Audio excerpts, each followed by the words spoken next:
Eşref Rüya yine aksiyon dolu bir bölümle ekranlara geldi. Şok eden gelişmeler var. Nisan'ın herkesi şaşırtan planı ne olacak? Eşref Çiğdem'le yaptığı pazarlıkta ne yapacak? Nisan'ın Rüya olduğunu Eşref ne zaman öğrenecek? Çiğdem, Nisan'ın muhbir olduğunu Eşref'e anlatacak mı? Hıdır'ın oğlu Eşref mi yoksa Kadir mi çıktı? Gelen DNA sonuçlarında neler olacak? Herkesi beklediği ihtiyar kim çıkacak? Hepsi ve daha fazlası videomda olacak. Videoya geçmeden önce Eşref artık her şeyi öğrensin diyenler videoyu beğensinler ki sayımızı bilelim. Hadi videoya geçelim. Bu bölüm tatmin edici ancak durgun bir bölüm izledik. Bu da reytinglere yansıdı ve az da olsa bir düşüş gerçekleşti. Buna rağmen zirvenin tek sahibi Eşref Rüya oldu. Konuların yavaş ilerlemesi izleyici kaybettirirken bundan sonra yaşanacaklar herkesi şaşırtacak. İlk olarak hızlıca Nisan ile başlamak istiyorum. Nisan Dinçer'i seçerek Eşref'i hayal kırıklığına uğrattı. Dinçer Nisan'dan şüphelenmedi. Ancak aslında bunların hepsi Nisan'ın bir planıydı. Nisan Dinçer'in evinde gördüğü fotoğraflar sonrası bayıldı. Psikolojik travmaları tetiklenen Nisan'ın destek aldığını biliyoruz. İşte bu fotoğraflar geçmişi yavaş yavaş Nisan'a hatırlatıyor.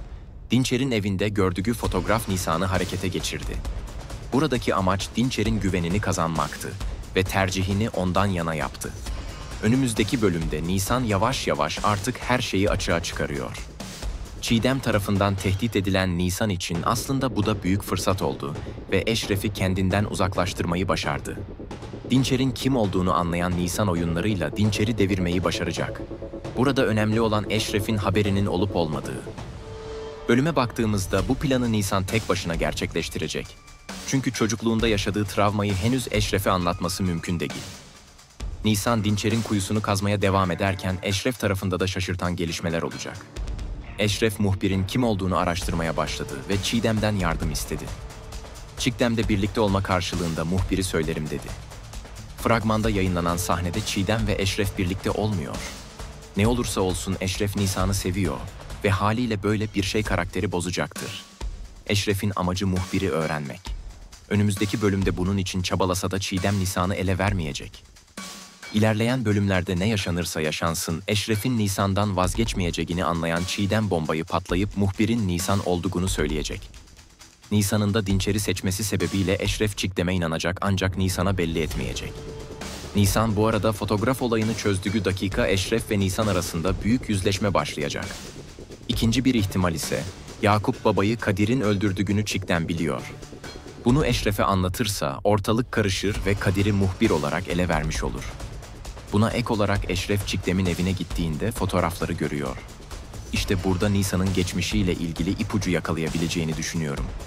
Nisan'ın Rüya olduğunu anlamak için artık gelişmelerin hızla artması bekleniyor.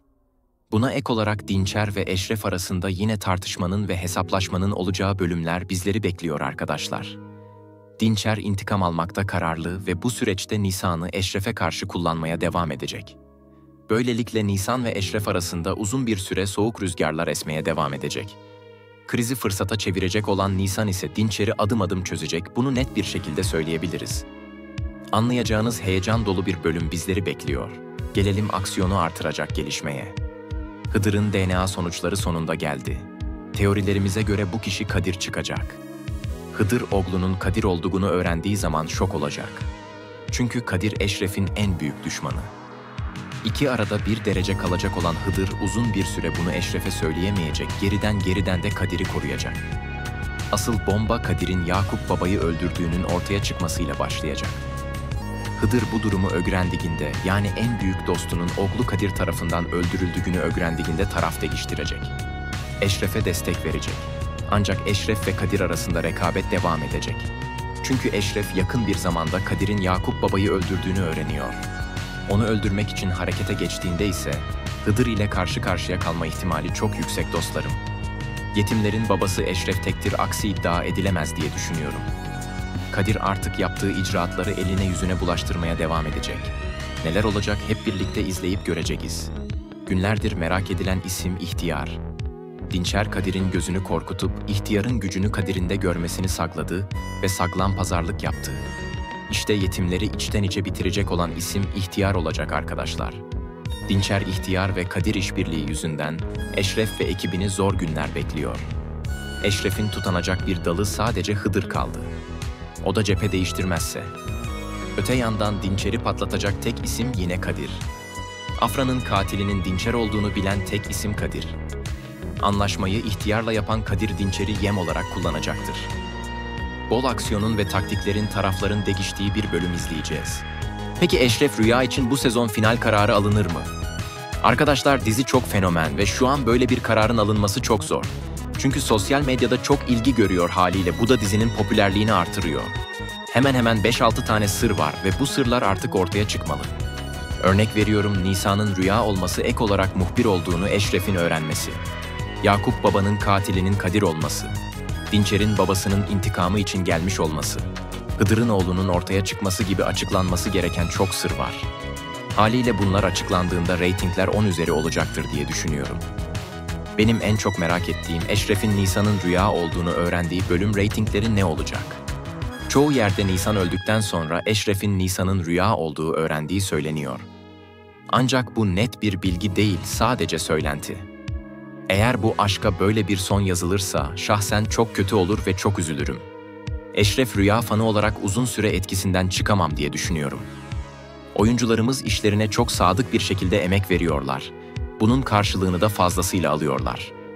Haliyle Eşref Rüya çok güzel bir proje oldu. Demet ve Çağatay harika uyum yakaladılar.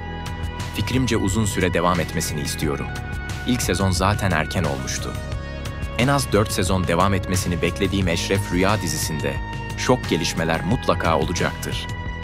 Diziye yeni katılacak oyuncuların da gelmesiyle zirveyi hiç bırakmayacağını düşünüyorum. Bilmiyorum sizler de benim gibi mi düşünüyorsunuz? Benim izlenimlerim bu şekilde arkadaşlar. Kadir'in ölümü ertelendi çünkü onu çok seven bir kitle var.